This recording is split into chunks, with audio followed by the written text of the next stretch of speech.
Hi, my name is Nathan Healy. I'm the Director of Discipleship for the Student Ministries here at the Harvest, and it's day 13 of the fast. I just want to share a story about my grandfather. At the start of the summer in June 2013, I just had a conversation with him and asked him, if you were to die today, do you know, or would you be confident that you would go to heaven? And he said no. And so just from that point on, I just began to pray. Me and my family, we just began to come together and just pray for the salvation of my grandfather.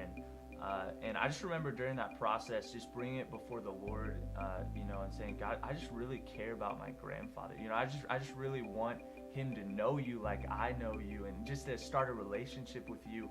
And I just remember God just reassuring me that he cares so much for my grandfather, and that he sees how much I care for him, and that God cares even more for him and just wants to move on his behalf. And so we just began to pray, and by the end of that summer, June, or it was probably like August 2013, I just had another conversation with my grandfather, and he was just expressing how he's been listening to sermons, and he's been, just learning about who Jesus is, learning about who God is as a person, reading verses of the Bible, and just I could truly see that he had started a relationship with Jesus, and so.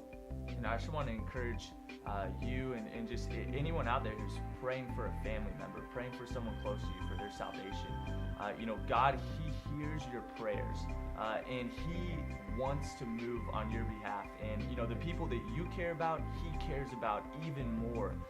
And so, man, I'll just say to you guys, like, hey, I'm believing for God to move, in your family member's life. I'm believing for, just like my grandfather got saved, I'm believing for your grandfather, your aunt, your uncle, your dad, your mom, your brother or sister to be saved as well.